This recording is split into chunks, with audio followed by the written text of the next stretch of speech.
Hello बच्चों, कैसे हैं आप लोग। तो एक बार मैं फिर हाजिर हूं देहरादून से हमारे सफर को आगे बढ़ाने के लिए। तो बच्चों, क्लास स्टार्ट होने से पहले मस्त होके बैठिएगा, चौड़े होके बैठिएगा, एकदम स्ट्रेस फ्री होके बैठिएगा, क्योंकि एक बार फिर तुम्हारे भाई की क्लास है। तो बच्चों, क्लास बहुत अच्छी होने वाली है, बहुत मजा आएगा। और नेक्स्ट वीक में हम अपना पूरा सिलेबस कंप्लीट कर लेंगे, क्योंकि इस वीक हमारी 2 क्लास है, अगले वीक हमारी 4 क्लास होंगी, है ना। क्योंकि मैम का सिलेबस कंप्लीट हो गया है, तो मैम की क्लास भी मैं नेक्स्ट वीक लूंगा। और नेक्स्ट वीक में हम भी अपना सिलेबस क्वालिटी के साथ विद प्रॉपर नोट्स आपके कंप्लीट कर लेंगे। उसके बाद फिर हम लोग रिवीजन के बारे में कुछ बातें करेंगे। तो बच्चों, बिना टाइम वेस्ट किए, बिना एक्स्ट्रा मोटिवेट किए लेक्चर को स्टार्ट करते हैं। जल्दी से आप सभी लोग यस सर लिख दीजिए। काफी सारी इंट्रैक्शन पढ़नी है, बड़े बड़े पेजेस हैं एनसीईआरटी में, ढंग से पढ़ना है तो टाइम लगता है, ठीक है। बट नेक्स्ट वीक में सिलेबस कंप्लीट हो जाएगा। जल्दी से यस सर लिख दीजिए, जल्दी से यस सर लिख दीजिए। हमने एक आपका पढ़ लिया था, अब हम कंपटीशन पढ़ेंगे, पैरासिटिज्म पढ़ेंगे, कॉमेंसलिज्म पढ़ेंगे। 3 टॉपिक हम कंप्लीट कर देंगे, ठीक है। चलिए आ जाइए, सभी लोग हेडिंग डाल देंगे। ये है आपका topic population interaction, population interaction. और सभी लोग हेडिंग डालेंगे मेरे साथ। आपने एक पढ़ लिया था प्रीडेशन, ठीक। अब आप हेडिंग डालिए। अगली जो आप पढ़ने जा रहे हैं वो है कंपटीशन।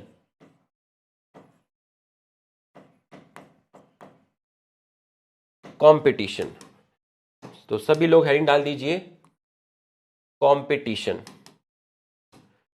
तो ध्यान से समझिएगा, कंपटीशन में आप पूरा का पूरा अच्छे से समझिएगा, ठीक है। ये कंपटीशन क्या है, और ये मैंने टेबल में स्टार्टिंग में बता दिया था कि कहां पे किसके लिए फायदा होगा, बेनिफिशियल होगा, किसके लिए डेट्रीमेंटल होगा, है ना। Positive negative, negative negative, positive positive, ये सब आपको टेबल की फॉर्म में स्टार्टिंग में बता दिया गया था, ठीक है। ध्यान से देखिएगा बच्चों, 2 तरह का कंपटीशन होता है, ठीक है। कितने तरह का? 2 तरह का।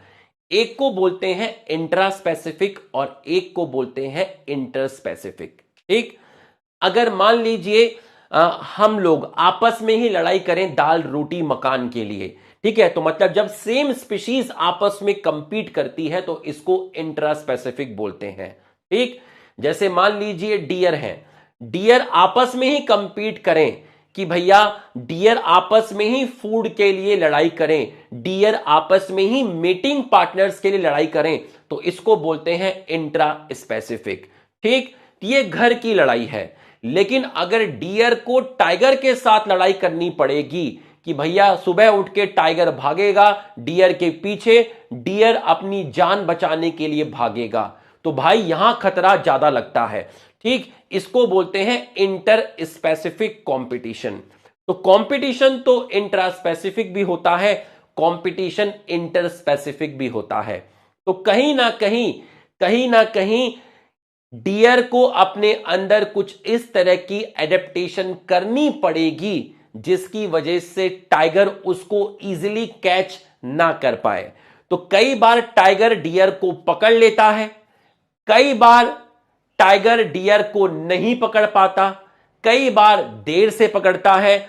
तो कहने का मतलब यह है कि जब भी मुझे किसी से खतरा होगा तो मैं काउंटरएक्ट में अपने अंदर कोई ना कोई चीज इवॉल्व करूंगा, इवोल्यूशन होगा।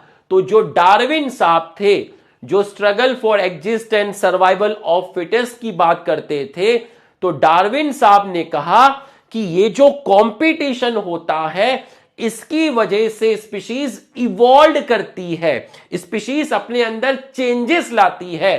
तो डार्विन साहब क्या बिलीव करते थे? लिखिए फर्स्ट पॉइंट, डार्विन साहब बिलीव करते थे, Darwin sir believes that believes that interspecific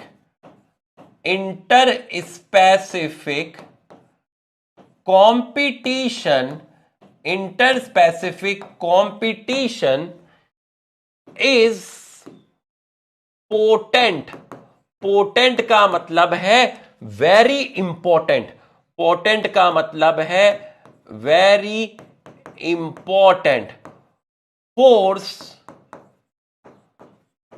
in evolution या ऑर्गेनिक इवोल्यूशन, सिंपल लिख देता हूं, इन पोटेंट और important force in evolution, in evolution मतलब इवोल्यूशन में इंटर स्पेसिफिक कंपटीशन का काफी इंपॉर्टेंट रोल है। ये डार्विन साहब बिलीव करते थे। तो वो struggle survival of fittest, struggle of for existence, उसमें मैं नहीं जाऊंगा।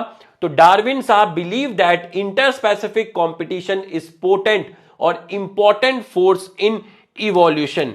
जनरली हम क्या बिलीव करते हैं? जनरली हम बिलीव करते हैं कि कंपटीशन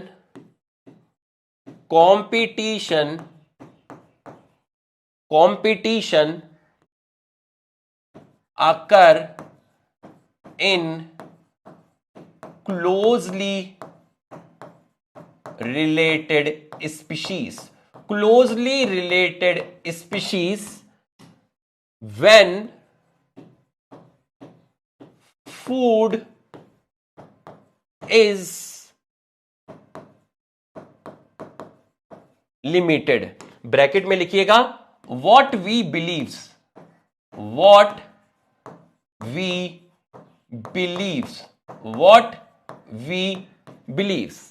कि हम जनरली क्या बिलीव करते हैं? हम ये बिलीव करते हैं कि कंपटीशन क्लोजली रिलेटेड स्पीशीज में ही होता है। कब? जब फूड आपका क्या हो? लिमिटेड हो। जब फूड आपका क्या हो? लिमिटेड हो। ये हम मानते हैं, what we believe, but it is not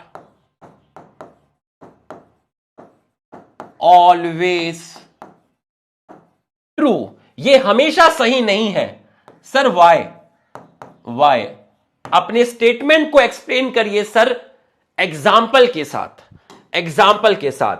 ठीक है, ये स्टेटमेंट हमेशा सही क्यों नहीं है? हमेशा सही क्यों नहीं है? तो आप इसमें पहली एक हेडिंग डालिए, competition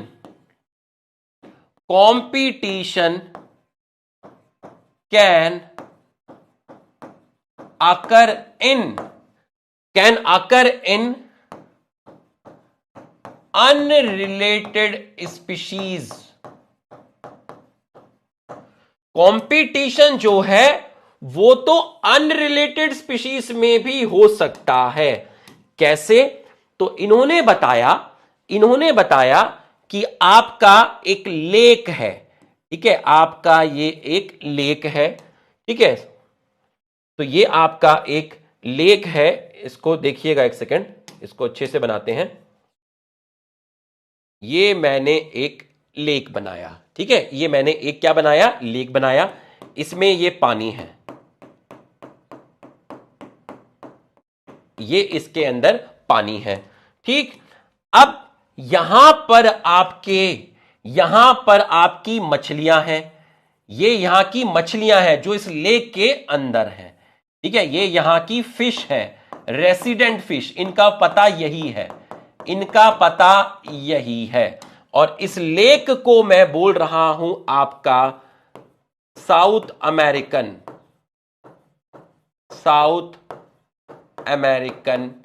lake, coast of South American lake, ठीक। तो अब यहां पर ये रेसिडेंट फिश है और यहां पर घूमने के लिए आ रही हैं बर्ड्स। तो ये आपकी बर्ड्स हैं जिनको मैं बोल रहा हूं फ्लैमिंगोस। तो फ्लैमिंगोस आपकी क्या है बेटा? फ्लैमिंगोस आपकी बर्ड है जो इस लेक में घूमने के लिए आई हैं। और इस लेक में आपका पहले से कौन रहता है? पहले से मछलियां रहती हैं। तो अब देखिए, ये दोनों स्पीशीज, मछली और बर्ड, ये दोनों की दोनों स्पीशीज कैसी हुई? ये दोनों की दोनों स्पीशीज अनरिलेटेड हुई। और ये दोनों की दोनों जिस पे फीड कर रही हैं उसका नाम है ज़ूप्लैंक्टन। ज़ूप्लैंक्टन।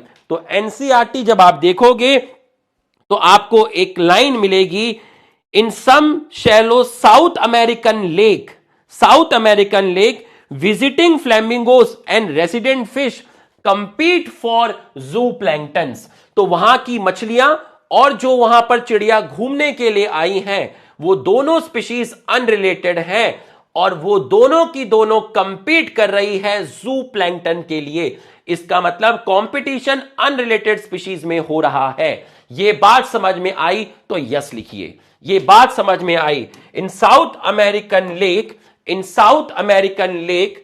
फ्लेमिंगोस जो आपकी माइग्रेटरी बर्ड है एंड वहां की जो रेसिडेंट फिश है, जो मछलियां वहां रहती हैं, दोनों की दोनों कंपीट कर रही हैं किसके लिए? कंपीट फॉर सेम फूड, और फूड का नाम है आपका ज़ूप्लैंक्टन। तो बच्चों एक चीज का जवाब आपको मिल गया, क्लोजली रिलेटेड स्पीशीज मतलब अनरिलेटेड स्पीशीज में भी हो सकता है। एक का जवाब आपको मिल गया। दूसरा जवाब देखिए, व्हेन फूड इज लिमिटेड। अब आप दूसरा जवाब देखिए, लिखिए, व्हेन फूड इज अनलिमिटेड।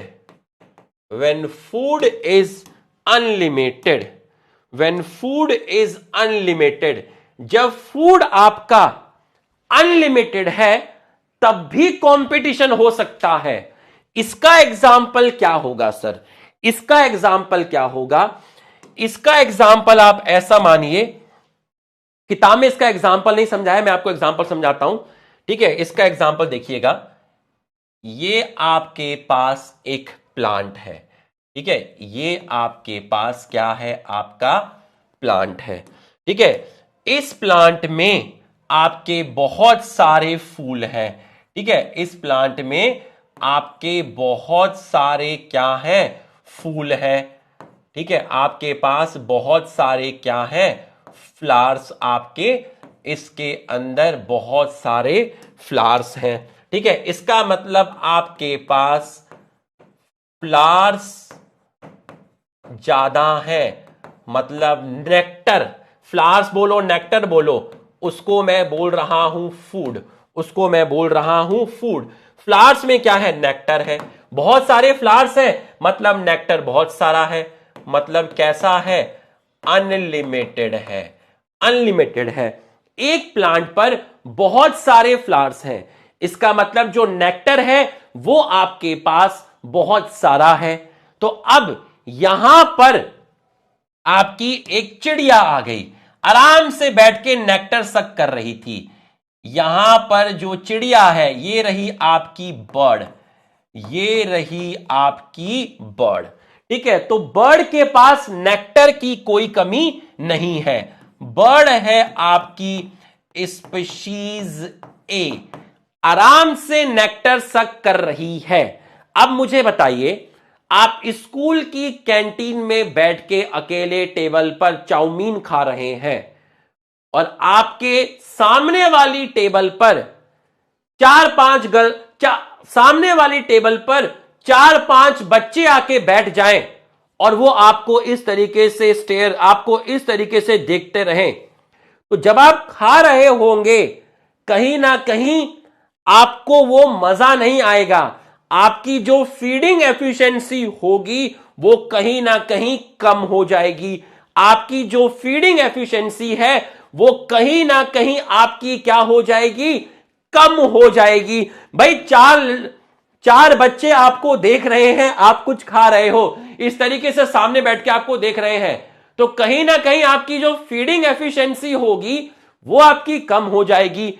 तो बर्ड नेक्टर को सक कर रही थी, लेकिन यहां पर आ गया कोई भौरा आ गया। भाई भौरे को भी तो नेक्टर चाहिए। मान लीजिए कोई बीज आ गई, कोई बी आ गई, कोई इंसेक्ट आ गया, कोई इंसेक्ट आ गया। मान लीजिए यहां पर कोई इंसेक्ट आ गया, बोला इंसेक्ट बोला मैं भी नेक्टर लूंगा, मैं भी नेक्टर लूंगा, मैं भी लूंगा, मैं भी लूंगा। ठीक है, कोई इंसेक्ट आ गया, इंसेक्ट को मैंने बोला स्पीशीज बी। क्या बोला? Species B. तो इसने कहा कि मैं भी नेक्टर सक करूंगा। तो ऐसे टाइम में यह देखा गया है कि जो फीडिंग एफिशिएंसी है, यह एक्सपेरिमेंट किया गया था, feeding efficiency of one species A is inhibited by presence of other species, जिसको मैं बोल रहा हूं बी, और इसको बोलते हैं, दिस इज कॉल्ड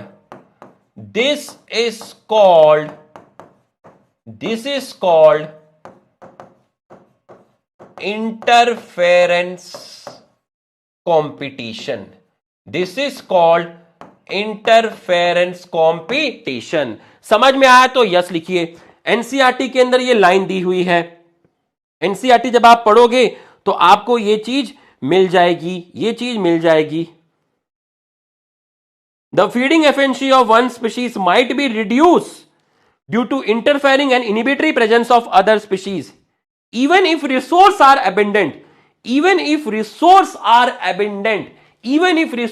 abundant, खाना अनलिमिटेड था, लेकिन फिर भी एक स्पीशीज की जो फीडिंग एफिशिएंसी है वो कम हो गई, रिड्यूस हो गई। ठीक है, कम हो गई, रिड्यूस हो गई। आप इनहिबिटेड लिखा है, आप यहां पर रिड्यूस भी लिख लेना, कम हो गई।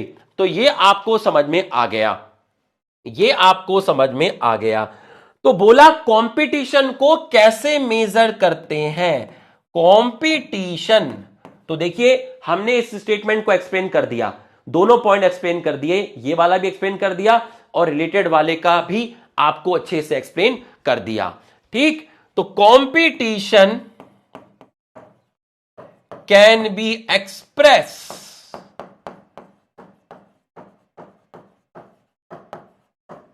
in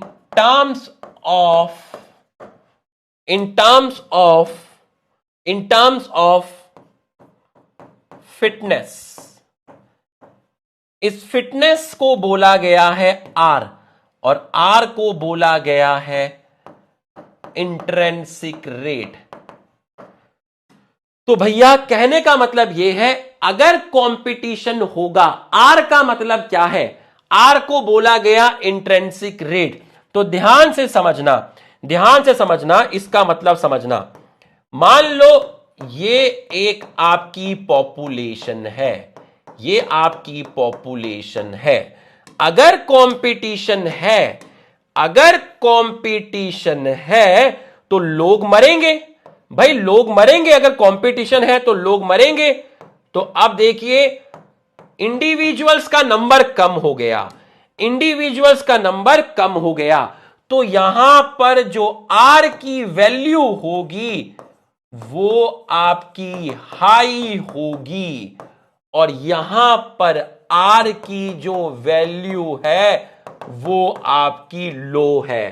तो बच्चों अगर कहीं पर बहुत सारे लोग हैं, किसी स्पीशीज के बहुत सारे मेंबर हैं, तो आर की वैल्यू हाई होगी। अगर किसी स्पीशीज के मेंबर कम हैं, आधे निपट गए, तो आर की वैल्यू कम होगी। तो आर है इंट्रिंसिक रेट। तो आर क्या बता रहा है? आर किसी का पॉपुलेशन साइज बता रहा है। आर किसी का पॉपुलेशन साइज को एक्सप्लेन करता है। तो बच्चों अगर कंपटीशन हो रहा है तो आप मुझे बताइए आर की वैल्यू इंक्रीज होगी या डिक्रीज होगी? बताइए, आर की वैल्यू इंक्रीज होगी या डिक्रीज होगी? बताइए। अगर कंपटीशन हो रहा है तो जो आर की वैल्यू किसी स्पीशीज के रेस्पेक्ट में इंक्रीज होगी या डिक्रीज होगी? बताइए, बताइए क्या होगी? डिक्रीज होगी। अब मैं एक लाइन पढ़ रहा हूं, competition is best defined as a process in which fitness of one species is significantly lower in presence of another species. Fitness of one species is lower.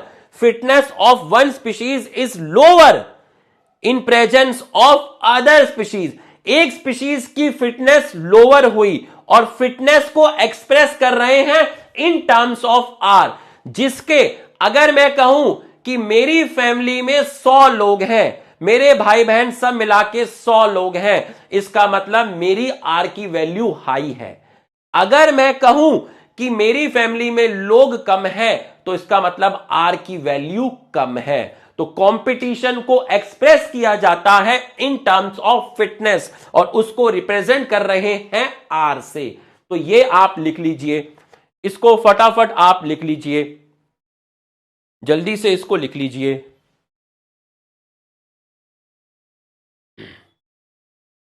जल्दी से इसको लिख लीजिए, फिर हम आगे बढ़ते हैं, फिर हम आगे बढ़ते हैं।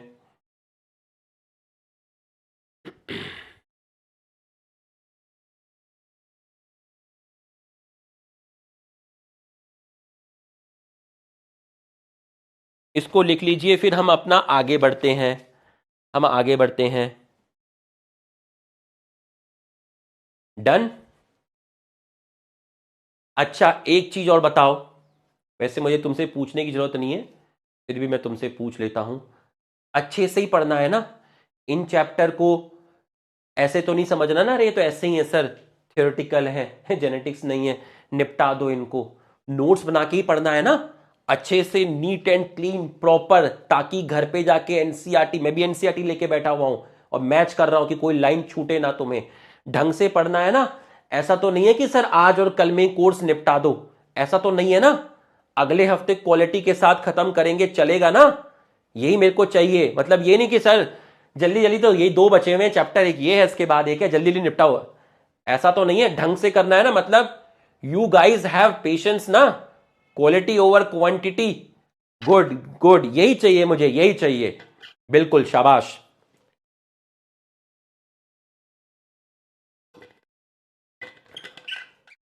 गुड गुड शाबाश। मुझे लगा कई बच्चों को क्या है सर निपटाओ जल्दी जल्दी खत्म कर दो, ये तो ऐसे ही है, नहीं, ढंग से अच्छे से।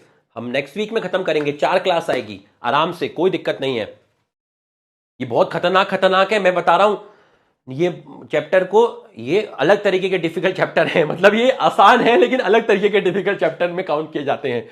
ठीक है, देखिए, एक वो चैप्टर होता है जो पता चल जाता है कि डिफिकल्ट है जेनेटिक्स, एक वो है जो लगता है इजी है बट ये भी थोड़ा डिफिकल्ट ही है।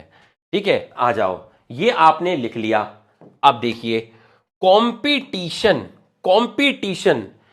अब इसके बाद है आपका types of competition, types of competition, types of competition, समझिएगा, टाइप्स ऑफ कंपटीशन, ध्यान से समझिएगा। इन्होंने बोला कंपटीशन के टाइप्स होते हैं, बोला कौन कौन से? एक को हमने बोला कॉम्पिटिटिव, एक को हमने बोला कॉम्पिटिटिव एक्सक्लूजन, एक्सक्लूजन, और दूसरे को हमने बोला कॉम्पिटिटिव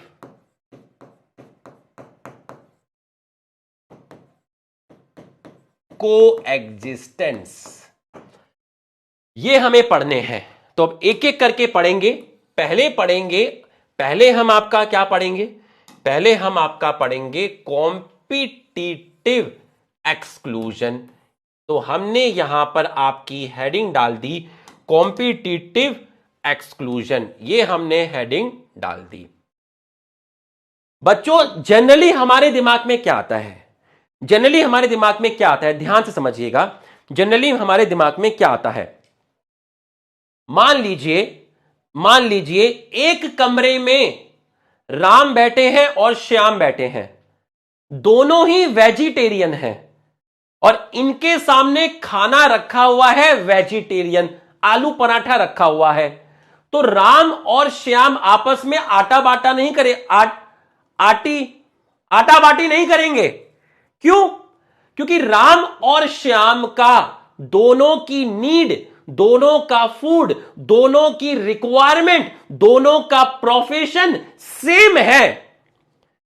अगर राम और श्याम दोनों के दोनों वेजिटेरियन है, खाना भी वेजिटेरियन है और खाना कम है, तो राम और श्याम आपस में लड़ाई करेंगे और जब ये लड़ाई करेंगे तो जो ताकतवर होगा वो जीतेगा और कमजोर को एक्सक्लूड कर देगा, कमजोर को एक्सक्लूड कर देगा, उसको मार देगा।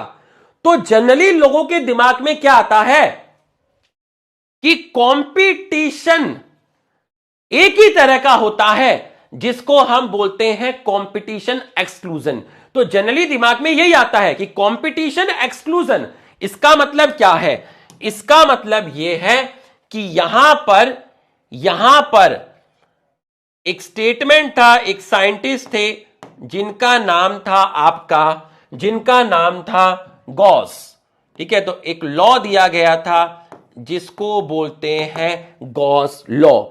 अब आप मुझे बताइएगा, अगर खाना नॉन वेजिटेरियन रखा हुआ है, एक कमरे में खाना रखा है नॉन वेजिटेरियन और खाने वाले हैं वहां पर दो लोग, जिसमें एक आदमी वेजिटेरियन है और दूसरा नॉन वेजिटेरियन है, तो आप मुझे बताइए क्या इन दोनों के अंदर झगड़ा होगा, यस या नो? खाना नॉन वेजिटेरियन रखा है और जो दो लोग बैठे हैं उसमें एक वेजिटेरियन है और दूसरा नॉन वेजिटेरियन है।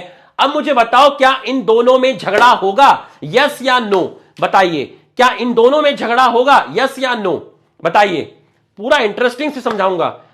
नो नो बिल्कुल सही, नहीं होगा, क्योंकि दोनों के फूड अलग अलग, दोनों की नीड अलग अलग, दोनों की रिक्वायरमेंट अलग अलग, दोनों का प्रोफेशन अलग अलग। लेकिन two species can't live together if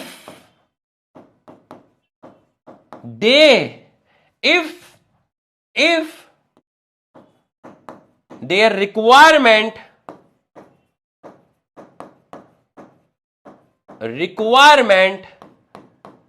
their food need profession are same. तो गॉस साहब क्या कहते हैं, गॉस साहब ये कहते हैं कि दो स्पीशीज जिनके फूड सेम है, रिक्वायरमेंट सेम है, वो कभी भी साथ में नहीं रह सकती। इसको बोलते हैं गॉस लॉ, इसको बोलते हैं गॉस लॉ। तो इन दैट केस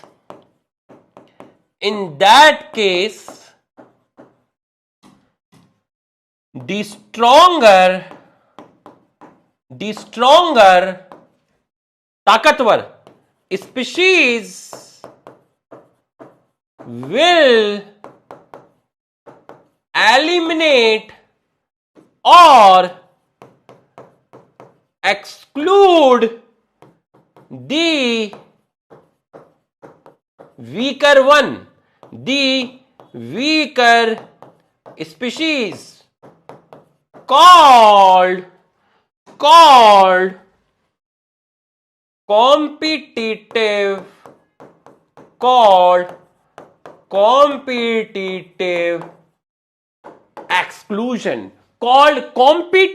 exclusion। इसको बोलते हैं कॉम्पिटिटिव एक्सक्लूजन।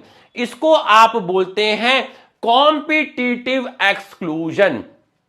कॉम्पिटिटिव एक्सक्लूजन, ठीक है, इसको आपने बोला कॉम्पिटिटिव एक्सक्लूजन। तो कॉम्पिटिटिव एक्सक्लूजन में जो ताकतवर है वो कमजोर के पत्ते बिछा देगी, ताकतवर कमजोर के पत्ते बिछा देगी, उसको मार देगी, इसको बोलते हैं कॉम्पिटिटिव एक्सक्लूजन। तो दो स्पीशीज जिनका रहन सहन, जिनका खाना, जिनके नीड्स, जिनके रिक्वायरमेंट, जिनके प्रोफेशन सेम है, तो बच्चों यहां एक वर्ड यूज किया गया, एक वर्ड यूज किया गया, क्या यूज किया गया? फूड, नीड्स, रिक्वायरमेंट, प्रोफेशन, और इसको बोलते हैं आप इकोलॉजिकल निके। इकोलॉजिकल निके। तो अगर दो लोग वेजिटेरियन हैं, अगर दो लोग वेजिटेरियन हैं और खाना भी वेजिटेरियन है, इसका मतलब यह हुआ कि दोनों का इकोलॉजिकल निके सेम है, दोनों का प्रोफेशन सेम है, दोनों का रिक्वायरमेंट सेम है। इकोलॉजिकल निके मतलब प्रोफेशन, इसमें सब कुछ आ गया कि भैया वो किस टाइम खाता है, किस टाइम उठता है, क्या खाता है, दोनों का रहन सहन, दोनों का इकोलॉजिकल निके सेम है। तो दो स्पीशीज जिनका इकोलॉजिकल निके सेम होता है, बताइए कैन लिव या can't live together. Two species जिनका इकोलॉजिकल निके सेम है, कैन लिव टुगेदर और कांट लिव टुगेदर। बताइए कैन लिव टुगेदर या कांट लिव टुगेदर, बताइए बताइए बताइए, कैन लिव टुगेदर और कांट लिव टुगेदर, बताइए। कांट लिव टुगेदर, बिल्कुल सही, बिल्कुल सही। ये स्पेलिंग सही कर लेना गॉस की, GAUSE कर लेना, ठीक है, GAUSE इसको कर लेना, ठीक है, ये स्पेलिंग ठीक कर लेना, GAUSE इसको कर लेना।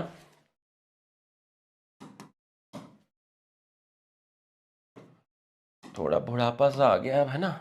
GAUSE, गॉस लॉ, ठीक है, गॉस लॉ, ठीक है। तो ये आपको समझ में आ गया कॉम्पिटिटिव एक्सक्लूजन। अब इसके एग्जाम्पल हैं, इसके आपके एग्जाम्पल हैं, ठीक है। पैरामीशियम की दो स्पीशीज हैं, एक है आपका पैरामीशियम ऑरेलिया और दूसरा है आपका पैरामीशियम कॉर्डेटम। तो दोनों के दोनों both follow sigmoid growth pattern, both follow sigmoid growth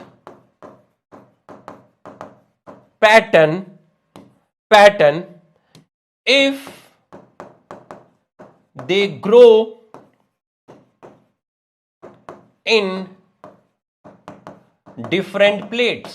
अगर दोनों को अलग अलग प्लेट्स में ग्रो कराया तो दोनों में ग्रोथ पैटर्न बहुत शानदार आया, दोनों ने सिग्मॉइड ग्रोथ पैटर्न को फॉलो किया, दोनों ने सिग्मॉइड ग्रोथ पैटर्न को फॉलो किया, दोनों में ग्रोथ अच्छी आई। But if both plays together, अगर दोनों को साथ में in one plate, अगर दोनों को साथ में ग्रो कराया तो जो पैरामीशियम ऑरेलिया था, पैरामीशियम ऑरेलिया जो था will eliminate पैरामीशियम कॉर्डेटम, क्योंकि पैरामीशियम ऑरेलिया का ग्रोथ रेट ज्यादा है, पैरामीशियम ऑरेलिया का ग्रोथ रेट क्या है, ज्यादा है। तो अगर इन दोनों स्पीशीज को अलग अलग ग्रो कराते हैं तो दोनों ही सिग्मॉइड ग्रोथ पैटर्न को फॉलो करती हैं। बट अगर दोनों को साथ में ग्रो कराया, दोनों को साथ में ग्रो कराया तो भैया पैरामीशियम ऑरेलिया ने एक्सक्लूड कर दिया किसको, पैरामीशियम कॉर्डेटम को। यहां तक समझ में आया तो यस लिखिए, यहां तक अगर आपको समझ में आया तो आप यस लिखिए, यहां तक अगर आपको समझ में आया तो आप यस लिखिए।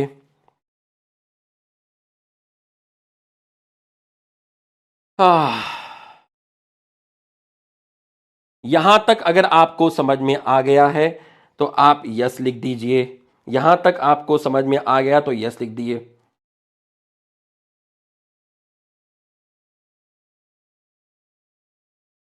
ठीक है, यहां तक आपको समझ में आ गया। तो मैंने आपको ये पहला एग्जाम्पल दिया, ठीक है, ये आपको मैंने पहला एग्जाम्पल दिया किसका, कॉम्पिटिटिव एक्सक्लूजन का पहला एग्जाम्पल आपको दिया। दूसरा एग्जाम्पल आप देखिए, दूसरा एग्जाम्पल आप देखिए। तो इन्होंने बोला, इन्होंने क्या बोला कि एक आइलैंड था गैलापागोस आइलैंड, आपका है गैलापागोस आइलैंड, ठीक है, आपने ये इवोल्यूशन में बहुत अच्छे से पढ़ा होगा, डार्विन वगैरह वहां पे भी आपने पढ़ा होगा गैलापागोस आइलैंड। तो बच्चों यहां पर आपके कौन रहते थे, यहां आपके टॉर्टिस स्टे करते थे, आराम से टॉर्टिस यहां पर रहते थे। लेकिन आपने इस आइलैंड में किसको इंट्रोड्यूस करा दिया, आपने इस आइलैंड में गोट को इंट्रोड्यूस कराया। दोनों के दोनों, दोनों के दोनों ग्रास पे फीड कर रहे थे, दोनों के दोनों ग्रास पे फीड कर रहे थे, बट गोट ज्यादा बेटर ब्राउजर थी, गोट ज्यादा बेटर ब्राउजर है किसके कंपेयर में, टॉर्टिस के कंपेयर में। सो वहां से टॉर्टिस, टॉर्टिस जो थे आपके, टॉर्टिस जो थे आपके, वो टॉर्टिस एलिमिनेटेड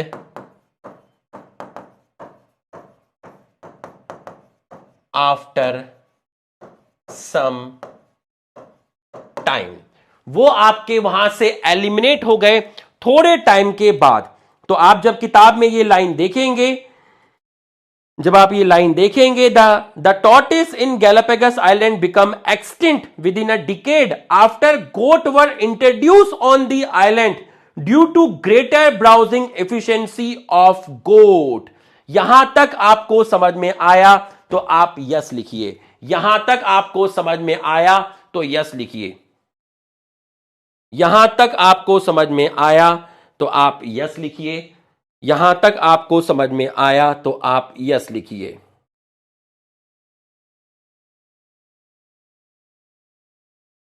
यहां तक आपको समझ में आया तो यस लिखिए। ठीक है, यहां तक आपको समझ में आ गया। तो मैंने आपको दो एग्जाम्पल दे दिए, मैंने आपको कितने एग्जाम्पल दे दिए, दो एग्जाम्पल दे दिए। ठीक है, मैंने आपको दो एग्जाम्पल दे दिए। चलिए अब जरा पानी में उतरते हैं। इसको लिख लीजिए फिर मैं आगे बढ़ता हूं, इसको लिख लीजिए फिर मैं आगे बढ़ता हूं, इसको लिख लीजिए फिर मैं आगे बढ़ता हूं, फटाफट लिख लीजिए।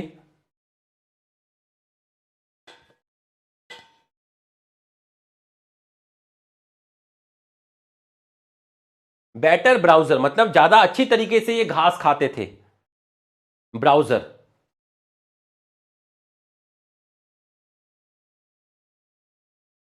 देखो दो चीजें होती हैं, एक होता है ग्रेजर, एक होता है ब्राउजर। जो मुंडी नीचे करके घास खाते हैं वो ग्रेजर होते हैं, जो अपनी मुंडी को उठाएंगे, जो पेड़ की छोटी मोटी ब्रांचेस को भी खा सकते हैं, वो आपके ब्राउजर्स होते हैं। ठीक है, तो ये घास भी खा रहे हैं और जो आसपास जो थोड़ी बहुत टहनियां मिलेंगी, पेड़ की ब्रांचेस मिलेंगी, गर्दन उठा के उनको भी खा जाएंगे। तो ये टॉर्टिस के मुकाबले में ज्यादा बेटर ब्राउजर थे। ठीक है, ये आपने लिख लिया है, ये आपने लिख लिया है। अब तीसरा एग्जाम्पल देखिए, तीसरा एग्जाम्पल आप देखिए, पहला दूसरा और तीसरा एग्जाम्पल, एग्जाम्पल थर्ड। तो बच्चों एक चीज है बैरनिकल। बैरनिकल आपका इनवर्टिब्रेट है। क्या है? इनवर्टिब्रेट है, आर्थ्रोपोडा। ठीक है, इनवर्टिब्रेट है आपका बैरनिकल। ठीक है, तो क्या था आपका इसके अंदर, क्या था देखिएगा जरा। ठीक है,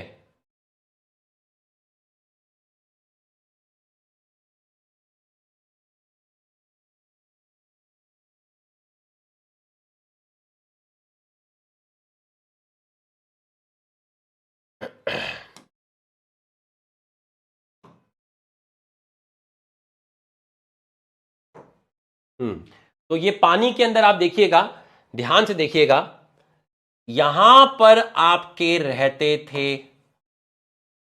बड़े बड़े बैरनिकल, यहां आपके रहते थे छोटे छोटे बैरनिकल। ठीक है, छोटे छोटे बैरनिकल, यहां आपके हैं बड़े बड़े बैरनिकल। तो जो लार्ज साइज वाला बैरनिकल है, लार्ज साइज वाला जो है, उसको हमने बोला बैलेनस। बैलेनस बैरनिकल जो है, इसका जो साइज है वो आपका लार्ज है। और ये है आपका कैथामेलस। कैथामेलस, इसका स्मॉल साइज था। इसका साइज कैसा था? स्मॉल था। ठीक है, तो ऊपर की तरफ इसको हाई टाइड बोलते हैं, इसको लो टाइड बोलते हैं। तो मैं भी टाइड वाले कॉन्सेप्ट पे नहीं जा रहा कि हाई टाइड में जो मिलता था वो कैथामेलस मिलता था, पानी कैसे रिवॉल्व कर रहा है, मैं उस पे नहीं जा रहा अभी। ये लो टाइड पे मिलते थे, लो टाइड रीजन में मिलते थे बैलेनस, हाई टाइड रीजन में मिलते थे कैथामेलस। क्या मिलते थे? कैथामेलस। और ये वाला जो रीजन है, ये वाला रीजन जो है, ये वाला रीजन, ये वाला जो रीजन है, इस रीजन को, ये वाला जो रीजन है, देखिए इस रीजन में कौन रहता था? ऊपर कैथामेलस, नीचे बैलेनस। और जो ये वाला रीजन है, ये वाला जो रीजन है, इसके लिए किताब में लिखा है इंटरटाइडल जोन। यहां कंपटीशन हुआ, इंटरटाइडल जोन, यहां हाई टाइड, यहां लो टाइड। ठीक है, तो ये इंटरटाइडल जोन, ये वो जोन थी जहां पर आपका कंपटीशन हुआ। कुछ बड़े यहां से ऊपर चले गए, कुछ छोटे ऊपर से यहां नीचे की तरफ। ठीक है, तो अब ये जो जोन है, ये है आपकी इंटरटाइडल जोन। इंटरटाइडल जोन, यहां कंपटीशन हुआ, और जिसका साइज बड़ा था, साइज किसका बड़ा था? बैलेनस का साइज बड़ा था। तो बैलेनस ने किसको एलिमिनेट कर दिया? बैलेनस ने एलिमिनेट कर दिया किसको? छोटे वाले को एलिमिनेट कर दिया। इसको बोलते हैं आप कॉम्पिटिटिव एक्सक्लूजन के। मैंने आपको 3 एग्जाम्पल दे दिए, 3 मैंने आपको इसके अंदर यहां पर एग्जाम्पल दे दिए। तो ये आपके 3 इसके अंदर एग्जाम्पल आ गए हैं। यहां तक आपको समझ में आया तो आप यस लिखिए, यहां तक आपको समझ में आया तो आप यस लिखिए। ऊपर का नीचे का क्या मतलब है? ऊपर का नीचे का क्या मतलब है? देख, ये जो थे बैलेनस, ये पानी में नीचे की तरफ थे, और जो कैथामेलस था वो, मान ले कोई पानी है, ठीक है, पानी के अंदर क्या होंगे? रॉक वगैरह कुछ ना कुछ रहेंगे। तो उस रॉक पर नीचे की तरफ बैलेनस थे और ऊपर की तरफ कैथामेलस रहते थे। लेकिन वहां पर कोई दिक्कत नहीं थी, वो ऊपर रहते थे, ये लोग नीचे रहते थे। लेकिन यहां से कुछ लोग नीचे की तरफ गए, यहां से कुछ लोग ऊपर की तरफ आए। तो जो ये वाला जोन बचा, इसको बोला है इंटरटाइडल जोन। इसको बोला गया इंटरटाइडल जोन। ठीक है, इसको बोला गया इंटर। ये पानी में नीचे की तरफ रहते थे, ये पानी में ऊपर की तरफ रहते थे। और ये जो बीच की जोन है, जहां पर ये छोटे भी आ गए और बड़े भी आ गए, तो यहां लड़ाई हुई। तो यहां जिनका साइज बड़ा था, उन्होंने छोटों को एलिमिनेट कर दिया। तो इस जोन को आप बोल रहे हैं इंटरटाइडल जोन, इसको आप बोल रहे हैं इंटरटाइडल जोन। तो आप जब यहां पर देखेंगे, यहां पर देखिए, कौन सा जोन है? ये वाला जोन है। ये वाला जोन है इंटरटाइडल जोन। इंटरटाइडल जोन, यहां पर नीचे की तरफ बैलेंस है, ऊपर की तरफ कैथामेलस है। तो ये जो जोन है, ये है आपका Connell's elegant field experiment show that on the rocky sea coast of Scotland, the larger and competitive superior barnacle Balanus dominate the intertidal area and exclude the smaller barnacle Cathameles. तो आप देख लीजिए, यहां पर साइंटिस्ट का नाम भी आप लिख लीजिएगा कॉनल्स, यहां साइंटिस्ट का नाम भी आप लिख लीजिएगा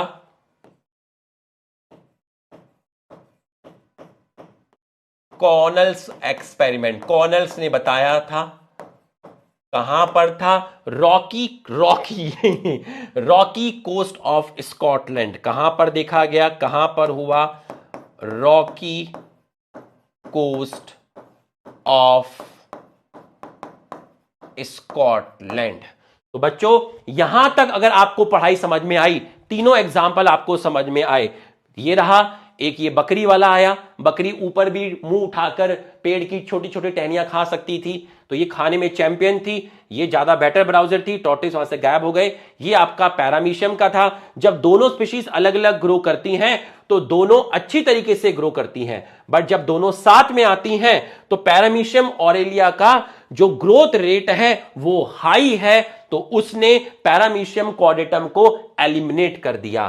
तो ये हमने किसके बारे में पढ़ा, कंपटीशन एक्सक्लूजन के बारे में पढ़ा। तो यहां से देखिए, यहां से दिमाग में क्या होता है, यहां से दिमाग में यह होता है कि जब भी खाने की कमी होगी दो लोग लड़ेंगे, यही होता है। अब तक कोई हमसे पूछे, जनरल भी पूछे कि भाई कंपटीशन क्या है, भाई मेरे पास 4 रोटी हैं, खाने वाले 5 लोग हैं, तो हम आपस में लड़ेंगे, यही होता है। तो लोग हमेशा किस में बिलीव करते थे, लोग हमेशा कंपटीशन एक्सक्लूजन में बिलीव करते थे। लेकिन फिर एक चीज और पता चली, क्या पता चली, एक चीज और पता चली कि एक चीज और पता चली, कंपटीशन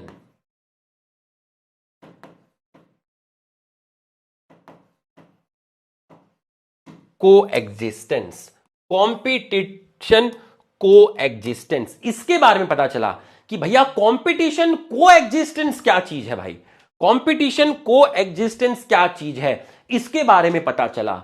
मतलब कोएग्जिस्टेंस, कोएग्जिस्टेंस देखिए इसका मतलब समझिएगा क्या है, इसका मतलब यह है कि species can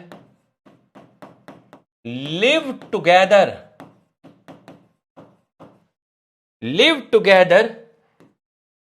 even if food is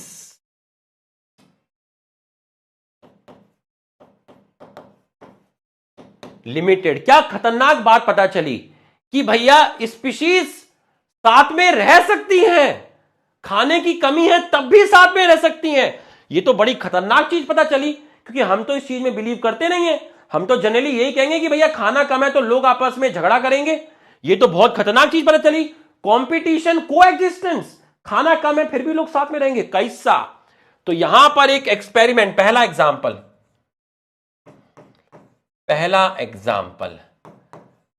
example 1, पहला एग्जाम्पल किनका एग्जाम्पल, एक साइंटिस्ट थे मैकआर्थर, एक साइंटिस्ट थे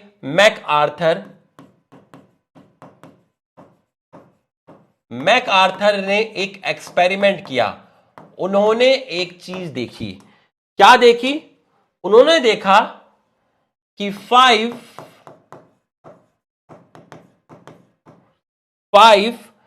species of bird, 5 species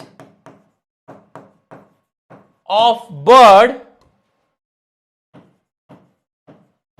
can stay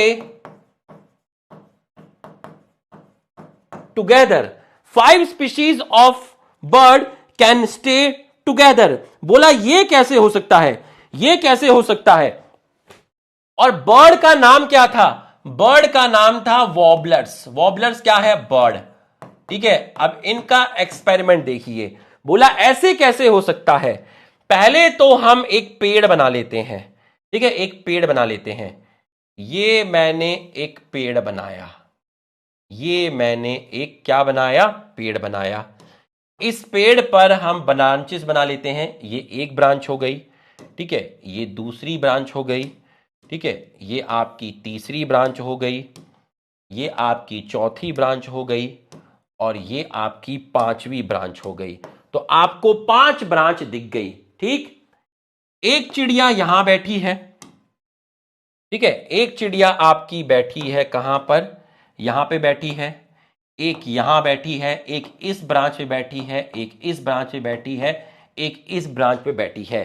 तो 5 स्पीशीज ऑफ बर्ड, तो 5 closely related species of bird, 5 closely related species of bird. देखिए 5 closely related species of bird, 5 closely related 5 closely related species of bird can stay together on same tree, on same tree।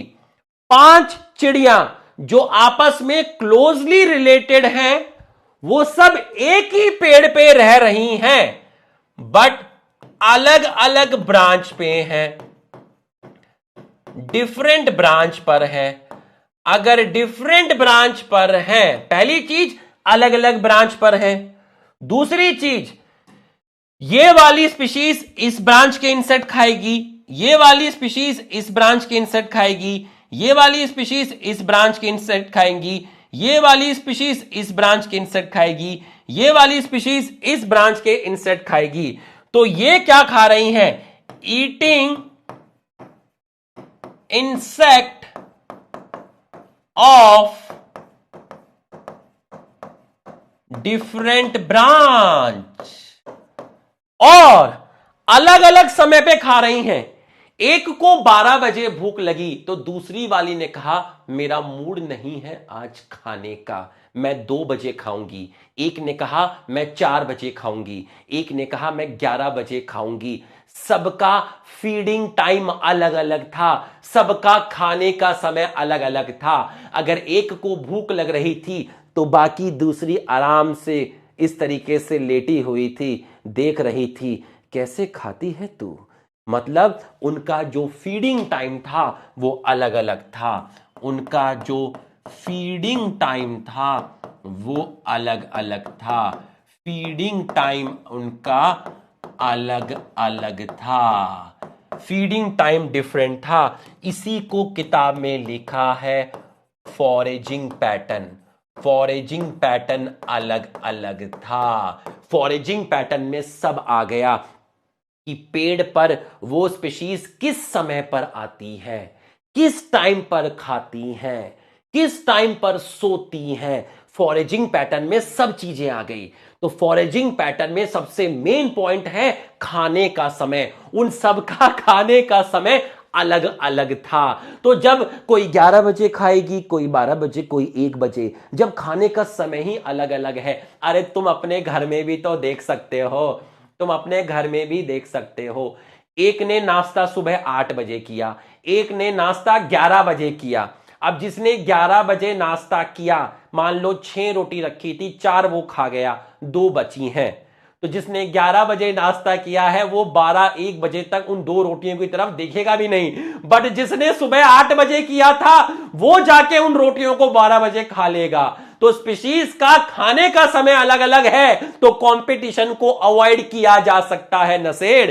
तो foraging pattern जो था वो उनका different था। इसको बोलते हैं रिसोर्स पार्शनिंग। एक लाइन लिखी है resource पार्शनिंग।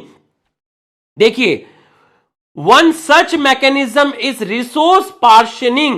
If two species compete for same resource, they could avoid competition by choosing different time for feeding or different foraging pattern. MacArthur showed that 5 closely related species of warbler living on the same tree. समझ में आया तो yes लिखिए, समझ में आया तो yes लिखिए। तो इसी को हम बोल रहे हैं आपका रिसोर्स पार्शनिंग। इसी को हम बोल रहे हैं रिसोर्स पार्शनिंग। पार्शनिंग की स्पेलिंग ठीक कर लेना, रिसोर्स पार्शनिंग बड़ी मुश्किल से लिखी गई है मुझसे, तो तुम ठीक कर लेना, ठीक है, टी आई और लगा लेना, ठीक है। Resource partitioning, resource partitioning.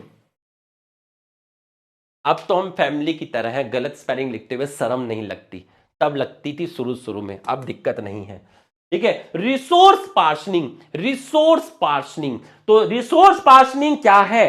Resource पार्शनिंग का मतलब क्या है कि हम सब एक ही पेड़ के रिसोर्स, एक ही पेड़ के इंसेक्ट खा रहे हैं, हम एक ही पेड़ के इंसेक्ट खा रहे हैं। डिफरेंट ब्रांच पर खा क्या रहे थे? इंसेक्ट। हम एक ही पेड़ के, एक ही जगह के रिसोर्स यूज करते हैं, बट अलग अलग समय पर करते हैं। तो बच्चों, कॉम्पिटिटिव को एग्जिस्टेंस का आपको एक एग्जाम्पल समझ में आ गया। तो कंपटीशन का आखिरी पैराग्राफ हो गया है, सेकंड पैराग्राफ हो गया है, और यहां पर एक दो लाइन लिखी हैं जो बच्चों को दिक्कत आएगी, जैसे कि लिखा हुआ है कॉन्क्लूसिव, ठीक है, कॉन्क्लूसिव।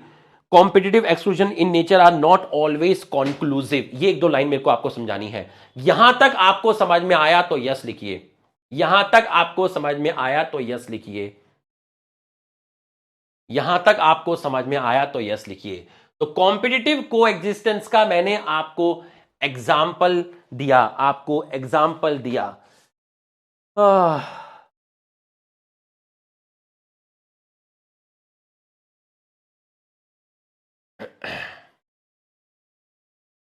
ठीक है, यहां तक आपको समझ में आ गया है।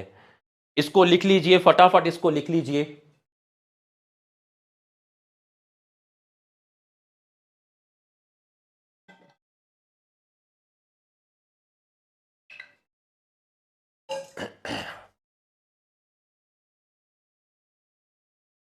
लिख लीजिए इसको फटाफट। भाई अच्छे से तो ऐसे ही पढ़ाया जाता है पूरा का पूरा, देखो ऐसे टाइम लगता है ना। पहले मेरा था कि इस वीक में खत्म करेंगे, लेकिन मैं कहा नहीं यार, एक वीक ले लेंगे, अगले वीक ले लेंगे, है ना। 4 क्लास आएंगी तो अच्छे से करेंगे, ऐसे प्रॉपर समझाने में तो भाई देखो एक एक पॉइंट समझाना पड़ता है।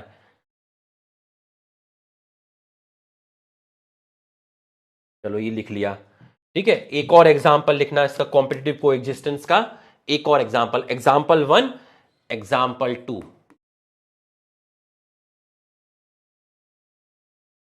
एग्जाम्पल 2, एग्जाम्पल 2 में लिखना कि जो डार्विन फिंचेस था, जो बहुत सारी चिड़िया थी, डार्विन फिंचेस, जो आपकी डिफरेंट तरह की वहां पर आइलैंड में क्या थी? बर्ड्स थी, ठीक है, बर्ड्स थी।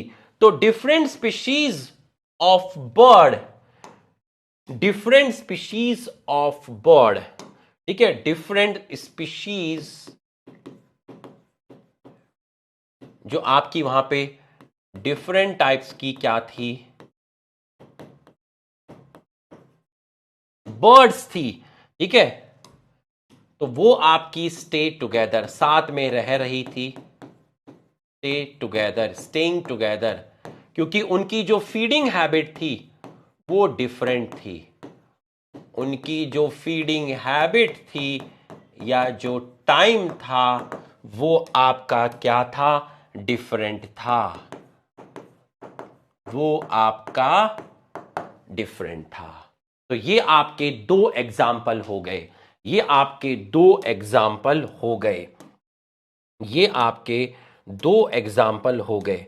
चलो बच्चों एक चीज बताना, है ना, इंग्लिश का वर्ड है, तुम ज्यादा बेटर बताओगे।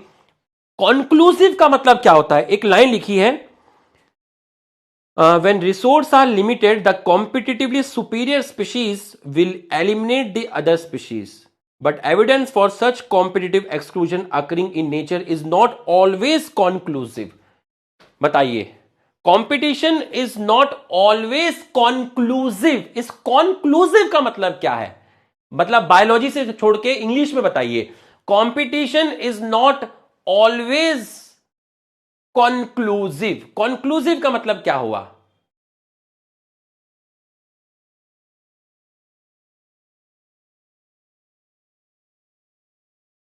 निष्कर्ष, ठीक है, निष्कर्ष। ठीक है। निर्णायक, ठीक है। क्या मैं इसको ऐसे कह सकता हूं कि कंक्लूसिव का मतलब होता है कि क्लियरली अंडरस्टूड, या फिर एकदम डायरेक्ट, या एकदम निर्णयदायक। निर्णयदायक कंक्लूजन का मतलब ये हुआ। मतलब अगर मैं कह रहा हूं कि कंपटीशन आपका अगर मैं कह रहा हूं इज नॉट कॉन्क्लूसिव, मतलब कहने का मतलब यह हुआ कि चीजें इतनी स्ट्रेट नहीं है, मतलब चीजें इतनी क्लियर नहीं है, मतलब कुछ ना कुछ है इसमें। देखो मैं एग्जांपल से समझाता हूं, देखिएगा। कंपटीशन, देखिएगा जरा ध्यान से समझिएगा।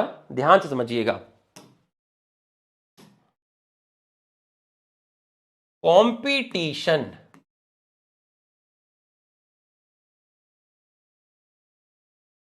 is not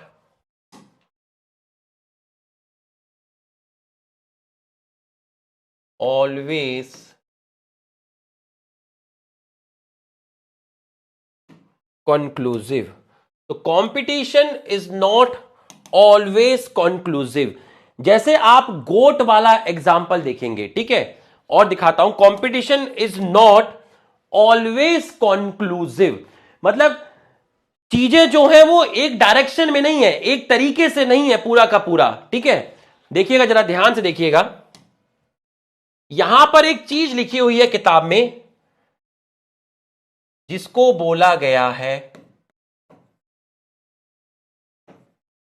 competition release.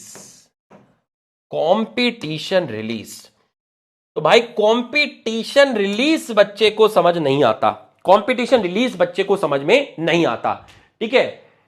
Competition release बच्चे को समझ में नहीं आता क्योंकि इसका एग्जाम्पल ही नहीं है किताब के अंदर, बस स्टेटमेंट लिखा हुआ है। देखो मैं तुम्हें समझाता हूं, जरा ध्यान से देखिएगा। ये मान लिया कोई एरिया है, ठीक है। यहां पर दो चिड़ियां हैं। ये मैं तुम्हें गैलोपेगस जो अपना आइलैंड था डार्विन साहब का, उनका एग्जांपल देके बता रहा हूं, ठीक है। ये गैलोपेगस आइलैंड है, ठीक है, गैलोपेगस आइलैंड है, उसको मैंने लिख दिया आपका एरिया। यहां पर दो चिड़ियां थी,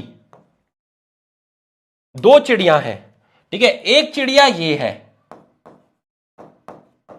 बर्ड ए, और एक चिड़िया है बर्ड बी। बर्ड ए और बर्ड बी। बर्ड ए चिड़िया जो है इसका बीक साइज बड़ा है, इसका बीक साइज जो है वो लार्ज है। बर्ड बी का बीक साइज स्मॉल है। ये एग्जाम्पल मुझे रिसर्च पेपर में मिला था, गैलोपेगस आइलैंड के बारे में मैं पढ़ रहा था। तो भाई बच्चे को कंपटीशन रिलीज समझाना है तो कैसे समझाओगे, किताब में तो एक्सपेरिमेंट है ही नहीं, कुछ नहीं है। तो वहां मुझे ये एग्जाम्पल मिला, ठीक है, मुझे बहुत मस्त लगा। अब आप देखिए दो चिड़ियां हैं, बर्ड ए बर्ड बी, इसका बीक साइज बड़ा है, इसका बीक साइज छोटा है। अब यहां पर आपके सीड रखे हैं, क्या रखे हैं, सीड रखे हैं। यहां पर आपके क्या रखे हैं, सीड रखा है। सीड मतलब फूड। भाई जिस चिड़िया का बीक साइज बड़ा है उसके मुंह में तो ये सीड फंसेगा नहीं, मतलब वो तो खा लेगी, आराम से खा लेगी। बड़े सीड को वो चिड़िया खा लेगी जिसका बीक साइज बड़ा है, बट जो चिड़िया है जिसका बीक साइज छोटा है वो इसको नहीं खा पाएगी। अब आप मुझे बताइए, अगर बर्ड बी को जिंदा रहना है, बताइए किसको इवॉल्व करना पड़ेगा, इन दोनों चिड़िया में किसको इवॉल्व करना पड़ेगा, किसको अपने बीक साइज को बढ़ाना पड़ेगा, किसको इवोल्यूशन करना पड़ेगा, किसको अपने बीक साइज को बढ़ाना पड़ेगा इस सीड को खाने के लिए? बताइए किसको बढ़ाना पड़ेगा? बताइए, ये जो सीड है ये लार्ज है, बताइए स्पीशीज बी को इवॉल्व करना पड़ेगा, species B has to evolve, species B has to evolve, species B को इवॉल्व करना पड़ेगा, अपने बीक साइज को बढ़ाना पड़ेगा, अपने बीक साइज को बढ़ाना पड़ेगा, तभी वो उस बड़े सीड को खा पाएगी। अब मुझे बताओ अरे दीवाने जब तक ये बड़ा बीक साइज वाला चिड़िया यहां बैठा है, क्या ये वाली चिड़िया अपने बीक साइज को बढ़ा पाएगी? क्या ये इसको बढ़ाने देगा? बताओ, क्या ये इसको बढ़ाने देगा? कल को ये इसका खाना खाएगा? बताओ जरा, क्या जब तक स्पीशीज ए रहेगी तब तक स्पीशीज बी का बीक साइज बढ़ेगा नहीं, वो इवॉल्व ही नहीं करेगी, क्योंकि ये इसको इवॉल्व करने ही नहीं देगा। भाई एग्जांपल मुझे बहुत मस्त लगा था, ये गैलापागोस आइलैंड का एग्जांपल है भाई, गैलापागोस आइलैंड का ही एग्जांपल है, उसी के ऊपर वो रिसर्च पेपर था, ठीक है। तो बोला क्या किया जाए, बोला क्या किया जाए, क्या किया जाए, if strong competitive partner, if strong competitive partner bird A remove from the area, then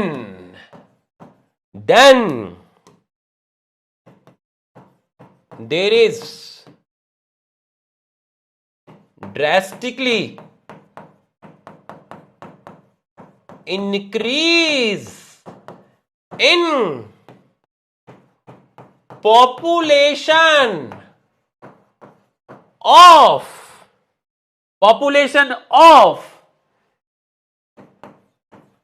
inferior species bird B। अगर इस आइलैंड से ए स्पीशीज को हटा दूं तभी बर्ड बी विल इवॉल्व, तभी bird B will evolve, bird B will evolve. Bird B की population बढ़ जाती है, बर्ड बी की पॉपुलेशन साइज बढ़ जाता है, इनका पॉपुलेशन बढ़ जाता है अगर इस एरिया से इसके स्ट्रॉन्ग कॉम्पिटिटर को हटा दो। बर्ड बी तभी इवॉल्व करेगी जब बर्ड ए यहां से हटेगी।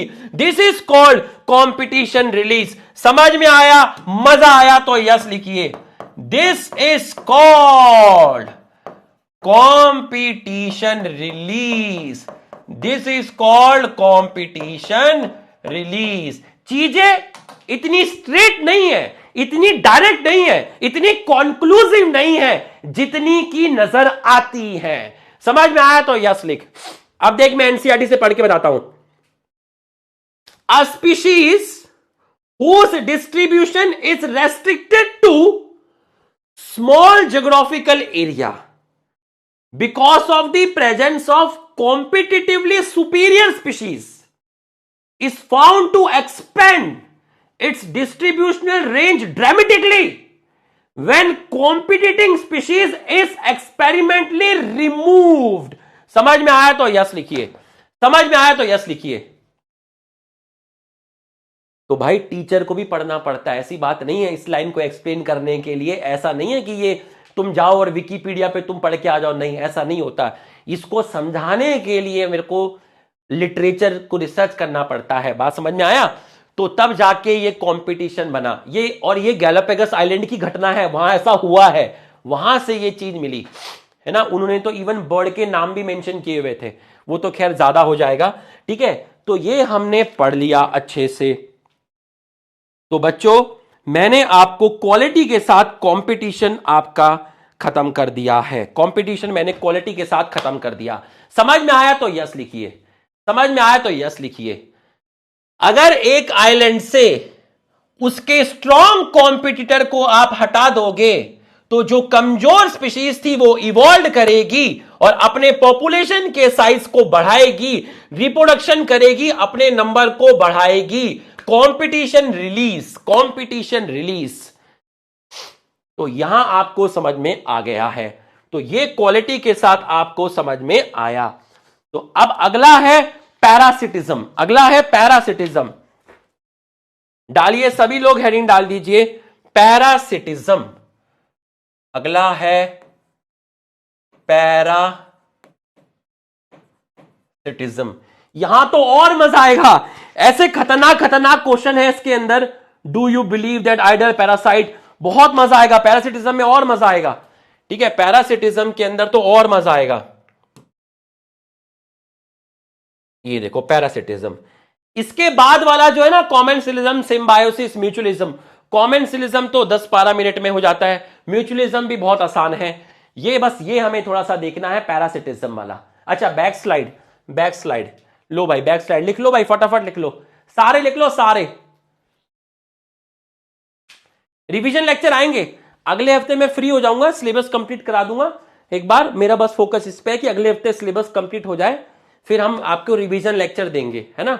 मैडम भी प्लान कर रही हैं कुछ, हम भी प्लान कर रहे हैं। वो जो सीरीज थी molecular basis of principle of inheritance, वो पूरा कंप्लीट किया जाएगा। The promise was once made, वो पूरा कंप्लीट किया जाएगा, उसकी आप बिल्कुल चिंता मत करिए, बस एक हफ्ता और वेट कर लीजिए।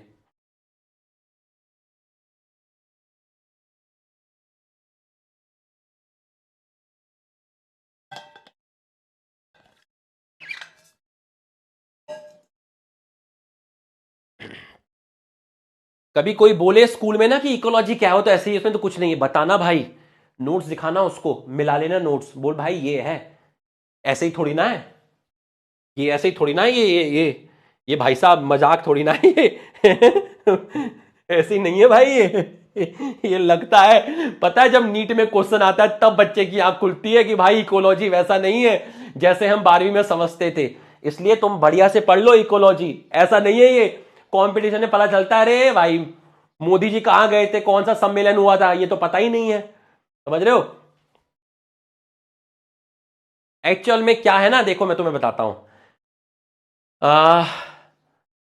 अगर ये होता है जैसे कि किसी बच्चे को यूनिट डायमेंशन का क्वेश्चन गलत हो जाए, मान लो उसके पास नीट में फिजिक्स में क्वेश्चन आ गया, साइंटिस्ट से रिलेटेड आ गया, कि साइंस स्टार्टिंग में 11th में फिजिक्स होती है ना, जहां साइंटिस्ट वाला पार्ट है, वहां से क्वेश्चन आ गया और उसने गलत कर दिया, लेकिन रोटेशनल मोशन से उसने क्वेश्चन गलत कर दिया, तो उसको ज्यादा जो बेइज्जती लगती है ना, वो रोटेशनल मोशन में उसको लगेगा कि यार रोटेशनल मोशन का क्वेश्चन गलत हो गया। यूनिट और डायमेंशन को वो ये कहेगा अरे यार ये तो आसान सा था यार, मतलब ये तो हुआ नहीं, मतलब हाँ ठीक है यार ये तो हम कर ही लेंगे, साइंटिस्ट वाला पार्ट है, ये तो हमारा हो ही जाएगा। लेकिन रोटेशनल मोशन का गलत होगा तो उसकी आत्मा को, उसको ऐसा लगेगा कि उसकी ईगो हर्ट हुई है, उसकी ईगो हर्ट हुई है। ठीक उसी प्रकार से जेनेटिक्स पढ़ी है खूब डिटेल में, अगर मेंडल का कोई क्वेश्चन गलत हो जाए तो उसको लगेगा मेरी ईगो हर्ट हो गई, लेकिन इकोलॉजी का कोई क्वेश्चन गलत हो जाए अरे कोई बात नहीं ये तो फर्जी है, अरे दीवाने फर्जी नहीं है बेटा, समझ में आया, फर्जी नहीं है। पैरासिटिज्म को समझिएगा, पैरासिटिज्म को समझिएगा, ठीक है, पैरासिटिज्म को समझिएगा। तो हल्के में नहीं लेना भाई, समझ में आया, मैं हल्के में नहीं ले रहा हूं, प्रॉपर नोट्स देके पढ़ा रहा हूं, अच्छे से पढ़ा रहा हूं, ठीक है। पैरासिटिज्म देखिएगा, पैरासिटिज्म दो चीजें होती हैं पैरासिटिज्म के अंदर। बोला जी क्या क्या होता है, बोला पैरासिटिज्म के अंदर दो चीजें होती है, एक होता है पैरासाइट और एक होता है आपका होस्ट। एक है आपका पैरासाइट, एक है आपका होस्ट, एक है आपका पैरासाइट, एक है होस्ट। पैरासाइट जो होता है उसका जो साइज होता है वो नॉर्मली स्मॉल होता है, और जो होस्ट है उसका साइज लार्ज होता है। बिल्कुल सही। बताओ इसमें फायदा किसका होगा, इनमें फायदा किसका होता है, अगर मैं आपसे कहूं इसमें बेनिफिट किसका हुआ, इसके अंदर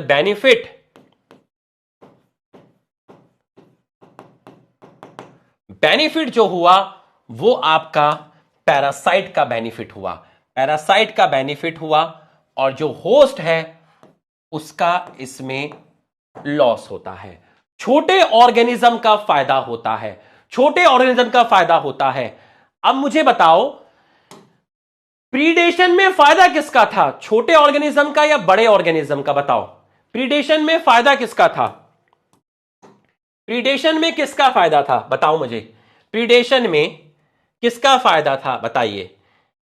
ये आपका प्रीडेटर था और ये आपका प्रे था, ठीक है? तो बताइए यहां फायदा किसका हुआ था? प्रीडेटर का हुआ था। नुकसान किसका हुआ था? प्रे का हुआ था। यहां जिसका साइज बड़ा है उसका फायदा है, जिसका साइज छोटा है उसका नुकसान है। उसका क्या है? नुकसान है। प्रीडेशन में जिसका साइज बड़ा है उसका फायदा है और जिसका साइज छोटा है उसका नुकसान है। पैरासिटिज्म में जिसका साइज छोटा है उसका फायदा है और यहां पर किल किया जाता है। यहां प्रीडेटर प्रे को किल करता है लेकिन यहां ऊपर किल नहीं करता। यहां पैरासाइट होस्ट को किल नहीं करता। Not killed, not killed. देखो कितने अच्छे से रिलेट हुई चीजें। यहां पैरासाइट होस्ट को मारता नहीं है लेकिन प्रीडेटर प्रे को मारता है। यहां बड़े आदमी का, बड़े साइज वाले का फायदा है, यहां छोटे वाले साइज का क्या है? फायदा है। ठीक है, पहली चीज तो आपको यह समझानी है कि अगर कोई पूछे कि प्रीडेशन और पैरासिटिज्म में क्या डिफरेंस है, भाई दोनों में एक का फायदा एक का नुकसान है, तो इस तरीके से उसको बता देना। ठीक, अब चलिए थोड़ा और सोचते हैं। अब इन्होंने बोला कि जो पैरासाइट है, पैरासाइट के अंदर क्या क्या एडेप्टेशन आएंगी। पैरासाइट के अंदर अगर मैं बोलूं कि एक पैरासाइट के अंदर क्या क्या एडेप्टेशन आएंगी, एक बेहतरीन पैरासाइट कौन सा होगा, एक अच्छा पैरासाइट कौन सा होगा। मान लीजिए किसी पैरासाइट को मेरे ऊपर आना है, तो भाई अब ऐसा समझिए मेरी बात को, ऐसा समझिए मेरी बात को कि हां एक और चीज बताइए, एक और चीज बताइए, इन दोनों में जो प्रे है वो प्रे अपनी जान बचा सकता है। कैसे? Prey can move from one place to another place, लेकिन इसके केस में होस्ट मूव नहीं कर सकता। होस्ट मूव करेगा भी तो होस्ट के ऊपर पैरासाइट है, मतलब पैरासाइट और होस्ट हमेशा साथ रहेंगे। यहां पर प्रे भागकर अपनी जान बचा सकता है, यहां प्रे अपनी भागकर जान बचा सकता है। यहां पर तो पैरासाइट होस्ट पे पड़ा रहेगा, ऐसे ही ऐसे पड़ा रहेगा। पैरासाइट होस्ट पे वैसे पड़ा रहेगा, ऐसे पूरे के पूरा पड़ा रहेगा कि चल बेटा जहां जाएगा हम भी तेरे साथ चलेंगे, हम भी तेरे साथ चलेंगे। यहां खतरा ज्यादा है, यहां खतरा कम है। यहां तो भाई भाग भी सकता है, यहां तो ऐसे ही रहेगा, यहां तो ऐसे ही रहेगा। देखो पैरासाइट का साइज छोटा है, होस्ट का साइज बेटा बड़ा है। यहां पैरासाइट का फायदा है, होस्ट का नुकसान है। प्रीडेशन के अंदर प्रीडेटर का फायदा है, प्रे का नुकसान है। इसका साइज बड़ा है, इसका साइज छोटा है। और पैरासाइट होस्ट पे पड़ा ही रहेगा कि जा बेटा जहां तू जाएगा हम तेरे ऊपर ही हैं। ठीक है, तो पैरासाइट क्या क्या एडेप्टेशन करेगा अपने अंदर जो उसको फायदा करेगा। अब तुम मुझे बताओ, अगर खरगोश जंगल में जा रहा है या माउस जा रहा है, टाइगर जा रहा है, तो भाई इनको सेंसरी ऑर्गन चाहिए, देखेंगे खाना कहां पर है। लेकिन पैरासाइट को सेंसरी ऑर्गन नहीं चाहिए क्योंकि उसे खाने की तलाश नहीं करने जाना, वो तो होस्ट के ऊपर पड़ा हुआ है। तो पैरासाइट ने किसका लॉस कर दिया? Loss of unnecessary sense organ, unnecessary sense organ. पहली चीज ये हो गई। पैरासाइट को चाहिए क्या? चाहिए एडहेसिव ऑर्गन चाहिए, चिपक के बैठा रहेगा किसके ऊपर? होस्ट के ऊपर। पैरासाइट को चाहिए एडहेसिव ऑर्गन। सॉरी, पैरासाइट को चाहिए एडेसिव ऑर्गन। पैरासाइट ने need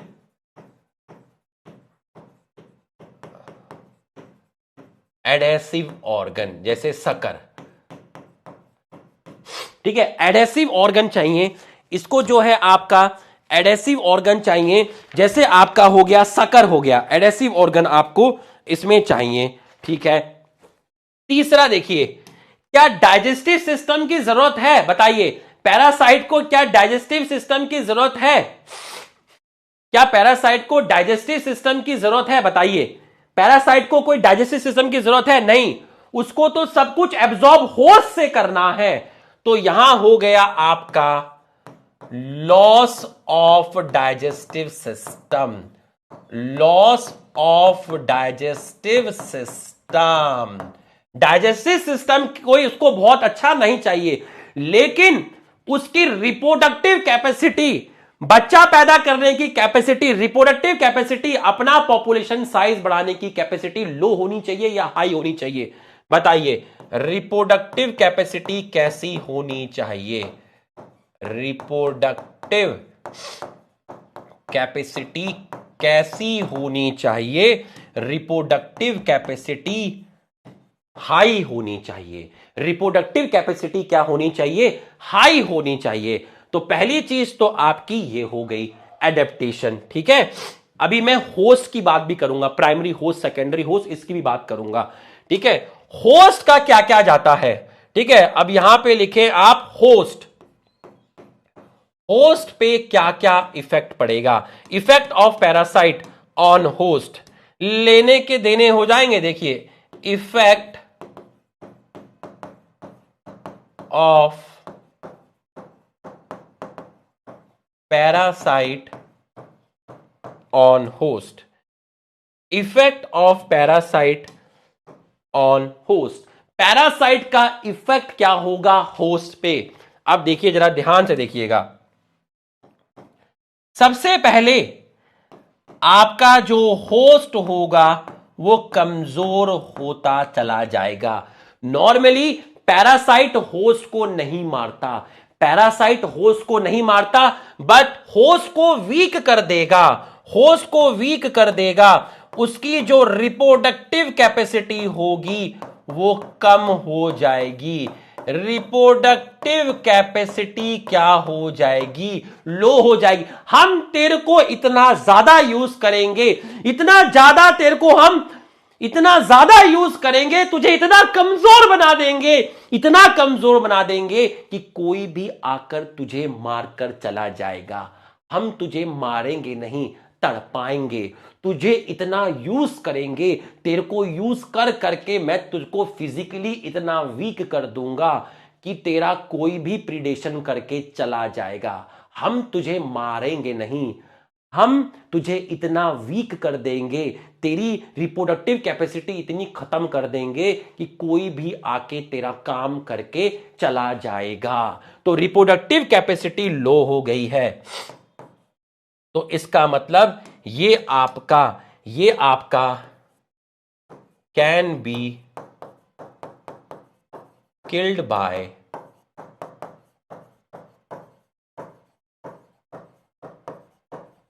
other organism, can be killed by other organism easily, can be killed by other organism easily।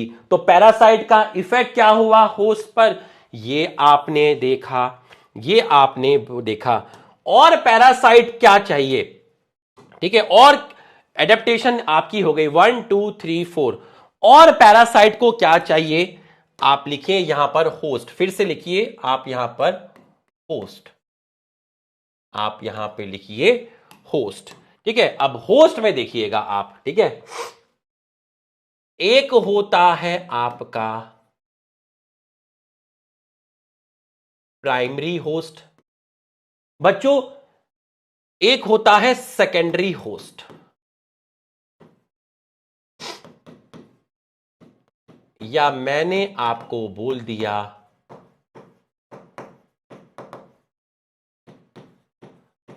Intermediate host. तो मैं थोड़ा सा जूलॉजी में जाऊंगा, ज्यादा नहीं जाऊंगा, 11th क्लास की जूलॉजी में जाऊंगा, है ना, जहां आपका ट्रेमेटोड करके कुछ आता था, है ना, कुछ फ्लूक करके आता था, जहां आप लीवर फ्लूक पढ़ते थे, फेसिकोला हेपेटिका, ठीक है, taenia सोलिनम।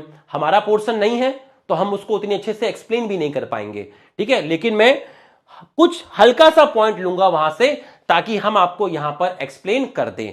Primary host, primary host देखिएगा, जरा ध्यान से समझिएगा, प्राइमरी होस्ट और सेकेंडरी होस्ट। हां, प्राइमरी होस्ट और सेकेंडरी होस्ट, देखिए जहां पर पैरासाइट अपना सेक्सुअल रिप्रोडक्शन वाला पार्ट कंप्लीट करता है उसको बोलते हैं प्राइमरी होस्ट, ठीक है, और सेक्सुअल रिप्रोडक्शन करने के बाद जो बाकी की स्टेजेस होती है, ये स्टेजेस जहां कंप्लीट होती है उसको बोलते हैं सेकेंडरी होस्ट। क्या बोलते हैं?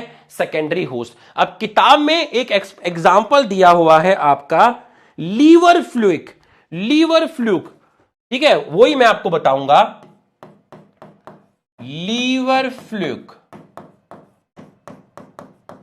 ट्रेमाटोड, ठीक है। लीवर फ्लूक क्या है? पैरासाइट है, एक तरह का क्या है? ट्रेमाटोड है, ठीक, लीवर फ्लूक। तो अब इसका जो प्राइमरी होस्ट है वो मैन है, ठीक है। लीवर फ्लूक का जो प्राइमरी होस्ट है आपका, वो आपका हो गया, मान लो वो प्राइमरी होस्ट है आपका ह्यूमन। हमारे अंदर ये एंटर कर गया, है ना, हमारे अंदर ये आपका क्या कर गया? एंटर कर गया, गंदे खाने से या कहीं से ये हमारे यहां, अभी मलेरिया में भी आऊंगा, हमारे अंदर ये एंटर कर गया। तो इसने हम इसका प्राइमरी होस्ट क्यों है? क्योंकि ये अपना जो सेक्सुअल रिप्रोडक्शन है वो हमारे अंदर कंप्लीट करता है। अब उसके बाद हम गए कहां? फील्ड में गए। हमारे घर में शौचालय नहीं था, हमारे घर में शौचालय नहीं था, हम फील्ड में गए और वहां हमने जो हमारा फीकल मैटर है वो फील्ड में पड़ा हुआ है, ठीक, कहां पड़ा हुआ है? फील्ड में पड़ा हुआ है। तो बच्चों हमारा जो फीकल मैटर है वो कहां पड़ा हुआ है? फील्ड में पड़ा हुआ है। तो ये जो है आपके जो लीवर फ्लूक है, जिसकी सेक्सुअल रिप्रोडक्शन जो साइकिल है हमारे अंदर कंप्लीट हुई, उसके बाद हम फील्ड में गए, वहां हमारा फीकल मैटर है और उस फीकल मैटर में इसका क्या प्रेजेंट है? लार्वा प्रेजेंट है। अब बारिश आई या फिर पानी से होते हुए, फील्ड से होते हुए ये फीकल मैटर कहां चला गया? आपका रिवर में चला गया। कहां चला गया? रिवर में चला गया। तो ये फीकल मैटर आपका कहां चला गया? रिवर में चला गया। और रिवर में आपकी क्या है? मछली है या फिर क्या है? स्नेल है। तो वहां से आपका ये लार्वा किसके अंदर चला गया? लार्वा मछली के अंदर चला गया, ठीक है। अब मछली हमने खा ली, तो मछली अब हमने खा ली, तो फिर ये किसके अंदर एंटर कर गया? लीवर फ्लूक किसके अंदर एंटर कर गया? Liver fluke enter into human. तो बच्चों जो स्नेल हुआ, मछली हुई, वो कौन सा होस्ट हुआ? वो इसका इंटरमीडिएट होस्ट हुआ। कौन सा होस्ट हुआ? इंटरमीडिएट होस्ट हुआ। ये आपको समझ में आया तो यस लिखिए। देखिए क्या लिखा हुआ है, human liver fluke depends on two intermediate host, snail and fish, to complete its life cycle. तो पहले हमारे अंदर था, हमारे फीकल मैटर से हमारा वो फीकल मैटर नदी में चला गया, नदी से वो मछली और स्नेल में चला गया, मछली अच्छे से कुक नहीं हुई थी, हमने खाई तो उसका लार्वा हमारे अंदर आ गया, और जिसकी वजह से हम इसके प्राइमरी होस्ट हैं, फिश और स्नेल इसके इंटरमीडिएट होस्ट हैं। ये आपको समझ में आया तो आप यस लिखिए। ये आपको समझ में आया तो यस लिखिए। तो ज्यादा मुझसे एक्सपेक्ट मत करना, फेसिकोला हेपेटिका मेरा डिपार्टमेंट भी नहीं है, मुझे तो बस ये एक लाइन बतानी थी, मैं बस उस लाइन को छूकर निकल गया, मैंने आपको उस लाइन को एक्सप्लेन कर दिया, ठीक है, उस लाइन को मैंने आपको एक्सप्लेन कर दिया है, उस लाइन को मैंने आपको एक्सप्लेन कर दिया है, ठीक है। वेजिटेरियन है बेटा, एक काम करना, मैम से पूछना अगली क्लास में, जब मैम आएंगी ना तो मैम से पूछना, है ना, कि ये फेसिकोला हेपेटिका, टीनिया सोलिनियम, लीवर फ्लूक, ये सब कहाँ है। ठीक है, हमने तो इतना बता दिया, यही आपस में, यही यही बहुत बड़ी चीज है। ठीक है, वेजिटेरियन में कैसे आया, कहाँ से आया, है ना। पराठे पराठे के बीच में मछली डाल के खिला दी चोरी से, ऐसा तो नहीं हुआ होगा। ठीक है, तो ये आपको आ गया होगा। ठीक है, अब जैसे आप प्लास्मोडियम लिख रहे हैं, ठीक है, प्लास्मोडियम लिख रहे हैं, ठीक है, जैसे मैंने आपको बोला प्लास्मोडियम बोला, ठीक है, तो आप देखिए, जैसे मैं आपको बोला फीमेल मच्छर, फीमेल एनाफिल्स, जो आपका फीमेल एनाफिल्स है, फीमेल मॉस्किटो, फीमेल मॉस्किटो, तो ये जो फीमेल मॉस्किटो होती है बेटा, फीमेल ही खून चूसती है, तो ये फीमेल मॉस्किटो जो है, ठीक है, इसको ग्रो करने के लिए, इसको ग्रो करने के लिए क्या चाहिए, इसको इसको क्या चाहिए, फीमेल मॉस्किटो जो है आपका, इसको ब्लड चाहिए, क्या चाहिए, ब्लड चाहिए। तो आपका मान लो फीमेल मॉस्किटो है, फीमेल मॉस्किटो है, इसने बाइट किया, इसको बाइट किया, ह्यूमन को बाइट किया। अब मान लो जो फीमेल मॉस्किटो है उसके अंदर प्लास्मोडियम नहीं है, मान लो फीमेल मॉस्किटो के अंदर प्लास्मोडियम है ही नहीं, तो क्या मुझे मलेरिया होगा, नहीं होगा। लेकिन उसने मुझे बाइट किया, और बाइट करने के बाद उसने मेरा क्या सक कर लिया, उसने मेरा खून चूस लिया, उसने मेरा खून चूस लिया, उसने मेरा क्या चूस लिया, खून चूस लिया। तो फीमेल मॉस्किटो ने मेरा ब्लड सक किया, आदमी को काटा, लेकिन उसके अंदर प्लास्मोडियम नहीं था, तो मुझे मलेरिया नहीं होगा, बट मेरा खून उसने ले लिया, बाइट कर लिया, तो मेरा जो ब्लड है, female mosquito feed on human blood. तो भैया female mosquito is not a parasite, female anopheles जो है, female mosquito, female anopheles is not a parasite, because it is not staying on human even for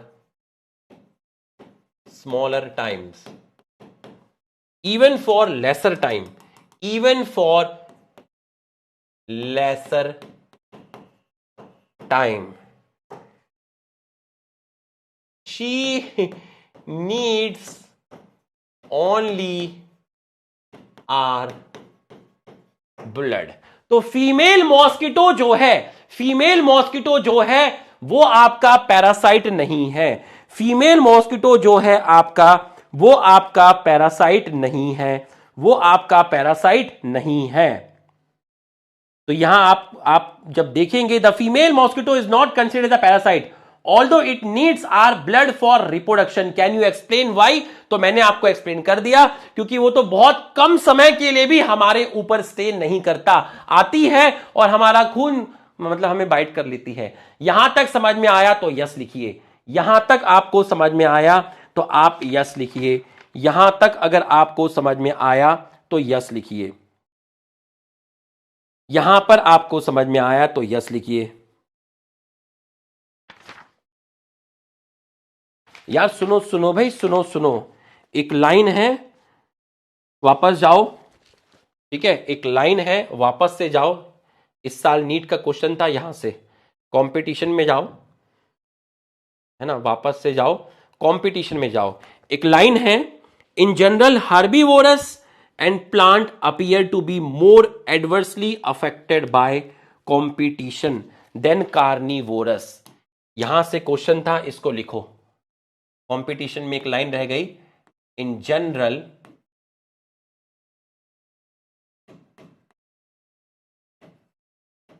plants and herbivorous more adversely affected by competition than carnivorous. बस ये statement आया था, ये आपका statement आया था, ठीक है, ये स्टेटमेंट आया था, ये लिखा हुआ है किताब के अंदर, ये हमारा रह गया था, ठीक है। अभी हमने ये आपका पढ़ा था, ठीक है, ये हमने पढ़ा। अब इसका रीजन क्या है, इसका रीजन क्या है, इसका रीजन क्या है बच्चों, ध्यान से समझना, ध्यान से समझना। जो कार्निवोरस है उसके पास in general plants herbivorous more adversely, carnivorous के पास फूड के ऑप्शन है। वो इस हर्बीवोरस को खा सकता है, या उस हर्बीवोरस को खा सकता है, या फिर इस हर्बीवोरस को खा सकता है, या फिर इस प्राइमरी मतलब डिफरेंट टाइप के एनिमल्स को खा सकता है। लेकिन हर्बीवोरस तो सिर्फ एक ही सोर्स पे फीड कर रहे हैं, प्लांट पे फीड कर रहे हैं। तो ज्यादा जो फूड के जो चांसेस हैं, मतलब जो सबसे जो ज्यादा जो चांसेस हैं फूड के, वो आपके हर्बीवोरस पे है। तो कोई भी चीज जो सबसे पहले फेस करता है, कोई भी चीज चाहे वो नेगेटिविटी हो या पॉजिटिविटी हो, सर हम कैसे लेके, हमारे पास तो स्पेस ही नहीं है। बेटा एक काम कर,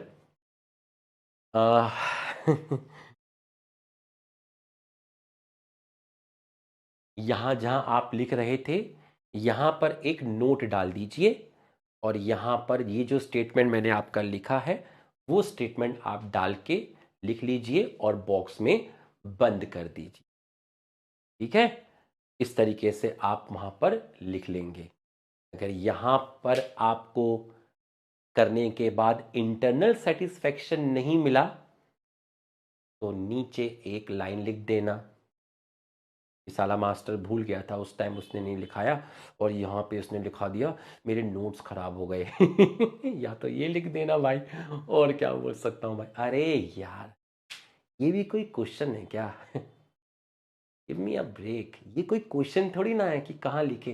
अरे कहीं भी लिख ले मेरे भाई, कहीं भी लिख ले, कहीं भी लिख ले, फिजिक्स केमिस्ट्री जूलॉजी किसी भी कॉपी में लिख ले, जेनेटिक्स के नोट्स लिख दे, कहीं पे लिख दे, रे तुझे ही तो पढ़ना है रे दीवाने। अरे मैं तुझे क्या क्या दे रहा हूं और तू कहाँ फंसा रहा है मुझे, अरे वेजिटेरियन। ठीक है तो भाई भाई कहीं भी लिख दे यार, ठीक है। सबसे पहले कोई भी जो आपदा होगी या कोई भी चीज होगी उसको फेस प्लांट करेंगे, प्लांट के अंदर, ठीक है। प्लांट पे फीड कर रहे हैं हर्बीवोरस, तो इनके पास फूड के ऑप्शंस कम हैं। इनके पास plant and herbivorous more adversely affected by competition because they have because herbivores have less option for food, less option for food, less option for food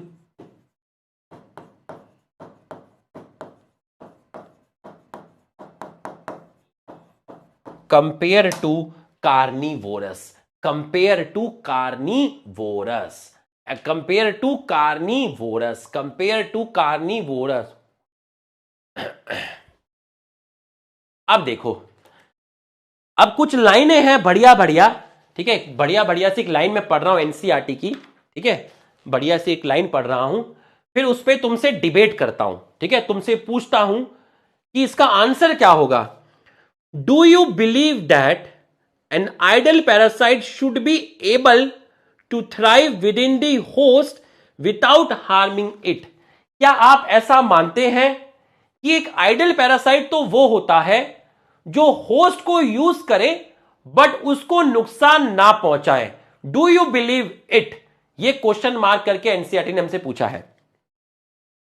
Then why didn't natural selection leads to the evolution of such totally harmless parasite? बच्चों मेरी बात को समझना, अभी parasitism में काफी चीजें हैं। बच्चों को एक्टो पैरासाइट बताना है, बच्चों को एंडो पैरासाइट बताना है, बच्चों को कस्कुटा के बारे में बताना है, अभी चीजें हैं। लेकिन इस पूरे पैरासिटिज्म में जो सबसे खतरनाक चीज है वो मैंने आपको एनसीईआरटी से पढ़ के बताई। सबसे खतरनाक क्वेश्चन वो मैंने आपको पढ़ के बताया। अभी जितना समय हमारे पास है उस समय के अकॉर्डिंग मैं जो बात कर सकता हूं वो मैं आपसे कर रहा हूं। अभी तो इसके अंदर ब्रूड पैरासिटिज्म बताना है, कुकू अपने अंडे क्रो के नेस्ट में दे देती है वो बताना है, इसके अंदर एक्टो पैरासाइट एंडो पैरासाइट बताना है, कस्कुटा के बारे में बताना है ना, टोटल स्टेम पैरासाइट क्या होते हैं वो बताना है। अभी तो है, ठीक है, 15-20 मिनट का है। बच्चों क्या ऐसा जरूरी था कि पैरासाइट होस्ट को नुकसान ही पहुंचाएं? और नेचर ने ऐसे पैरासाइट क्यों नहीं सेलेक्ट किए जो होस्ट को नुकसान ना पहुंचाएं? तो बच्चों बात को समझिएगा, इस तरह के अगर हम पैरासाइट यूज कर लेते, देखो ऐसे पैरासाइट है होस्ट को नुकसान पहुंचा रहे हैं, तो होस्ट इन पैरासाइट से बचने के लिए क्या करेगा बताओ? होस्ट का भाई काफी सारे लोग बच भी गए होंगे, क्या करके बच गए होंगे बताओ? किस तरीके से होस्ट अपने आप को बचाएगा बताइए? मतलब अगर किसी चीज से मुझे नुकसान हो रहा है तो मैं उस अरे दीवाने, इवोल्यूशन, अगर किसी चीज से मुझे नुकसान ही नहीं हो रहा तो मैं अपने अंदर क्यों चेंजेस लाऊंगा, मैं अपने अंदर क्यों इवोल्यूशन करूंगा? लेकिन अगर किसी चीज से मेरे अंदर इवोल्यूशन किसी चीज से मेरे अंदर नुकसान हो रहा है, अगर पैरासाइट नुकसान नहीं करता तो ये लोग कभी भी इवॉल्व नहीं कर पाते। तो इसलिए नेचर ने उनको सेलेक्ट नहीं किया जो हार्मलेस पैरासाइट थे, बल्कि उनको सेलेक्ट किया जो आपको नुकसान पहुंचाएंगे। तो बच्चों पिक्चर अभी बाकी है मेरे दोस्त, मस्त होके बैठना, चौड़े होके बैठना, स्ट्रेस फ्री होके बैठना, क्योंकि भाई कल फिर आएगा। क्लास अच्छी लगी, बढ़िया लगी, डिबेट था क्लास में, डिस्कशन मजा आया, इंटरेक्टिव लगी, तो एक कमेंट करके बताइएगा क्लास कैसी लगी। कल ये इंटरेक्शन वाला पार्ट पूरा खत्म हो जाएगा और पॉपुलेशन वाला पार्ट स्टार्ट हो जाएगा। ठीक है, कल पॉपुलेशन वाला पार्ट स्टार्ट हो जाएगा और ये वाला पार्ट खत्म हो जाएगा। भाई अच्छे से पढ़ाना है तो ऐसे ही पढ़ाना होता है बेटा, है ना? ठीक है भाई, फिर मिलेंगे। एक कमेंट कर दीजिएगा, ऐप में थोड़ा बता दीजिएगा फीडबैक कैसा लगा, सब ठीक है, बढ़िया है, ठीक है? चलो बाबा, थैंक यू।